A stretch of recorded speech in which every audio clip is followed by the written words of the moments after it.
Hi everyone. Today in this video let us discuss the antiepileptics. What is the relation between their structure and mechanism? Antiepileptics can be classified into two divisions based on their development. They can be classified as first generation antiepileptics as well as the second generation antiepileptics. First generation drugs are the old generation which are developed earlier, and second generation drugs are the new generation drugs which are working by multiple mechanisms. We can find a good relation between their structure and their mechanism of action in the first generation antiepileptics. So today in this video let us discuss how the drugs in this first generation antiepileptics are related with their structure and mechanism. For example, phenytoin is the first generation antiepileptic, and this drug chemically belongs to the hydantoin group. So phenytoin is a phenyl substituted hydantoin, and because of the presence of this phenyl group, this drug is going to act by blocking the sodium channels. And since this drug is going to block the sodium channels, it can be used in the treatment of tonic-clonic seizures as well as the focal seizures. But at the same time, it is not useful in the treatment of absence seizures. In this way, just by knowing the structure of phenytoin, we can get all the information about the phenytoin. It's a phenyl substituted hydantoin which blocks the sodium channels, which is useful in the tonic-clonic and focal seizures, but it's not useful in the absence seizures.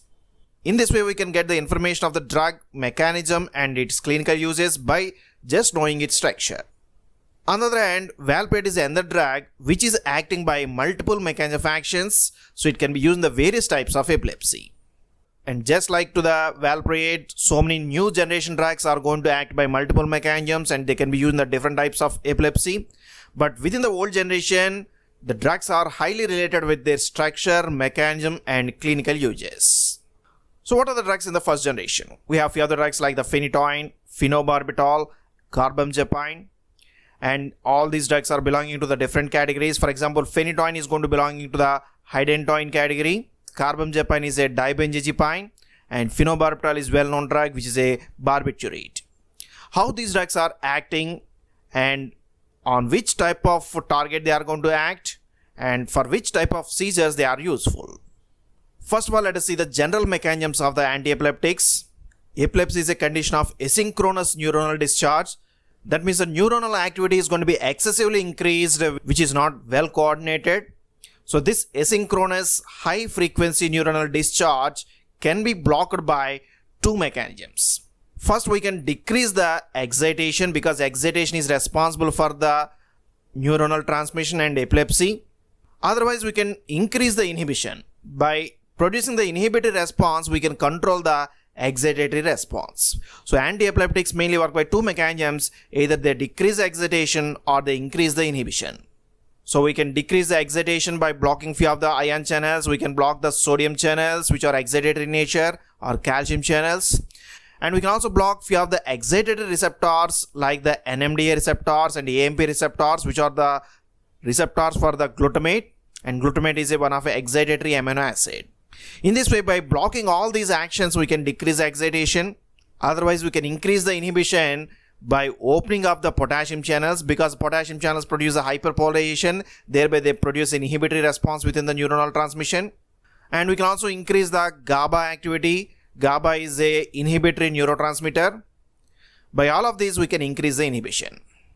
In this way, antiepileptics work by various mechanisms, but within the first generation antiepileptics, drugs mainly act by blocking of the sodium channels or blocking of calcium channels or acting on the GABA receptors.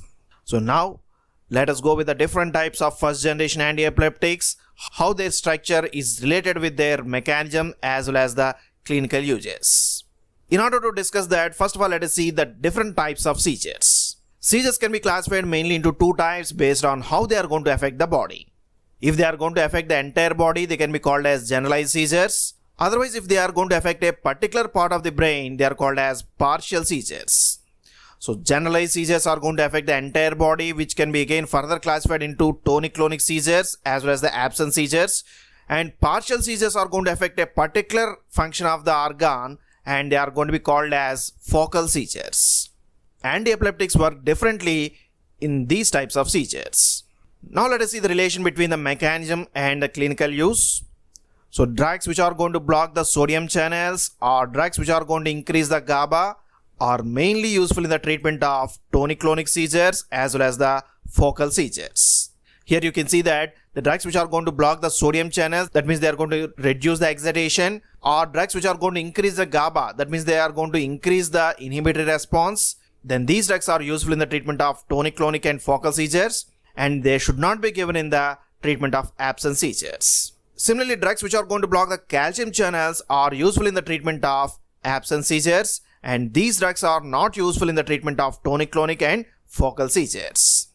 In this way, the mechanism is somewhat specific to their clinical use. But nowadays we have the second generation antiepileptics which are working by multiple mechanisms. Now these drugs are useful in the treatment of tonic-clonic and focal seizures as well as in the treatment of absence seizures.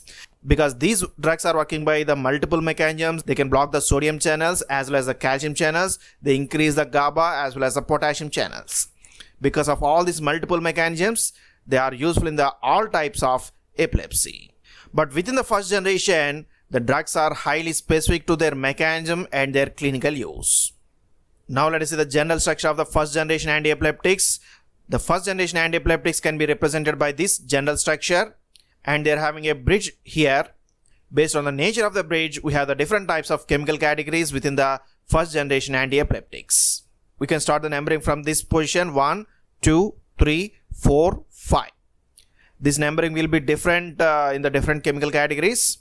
Even this numbering is going to slightly change in one of the chemical category. This is the common numbering that can be observed in the many of these categories. Now at the fifth position, you can observe the two groups which are represented by R and R1, which will influence the mechanism of action. So based on this X group, we can write the chemical category. If this X group is the CONH, then the compound will be a barbiturate. And if the X group is the NH, then it will be a hydantoin.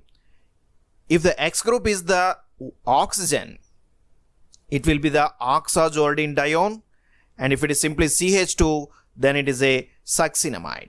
In this way, based on this bridge group, we can have the 4 types of chemical categories within the first generation antiepileptics. So this is the first one where the CONH is the bridge.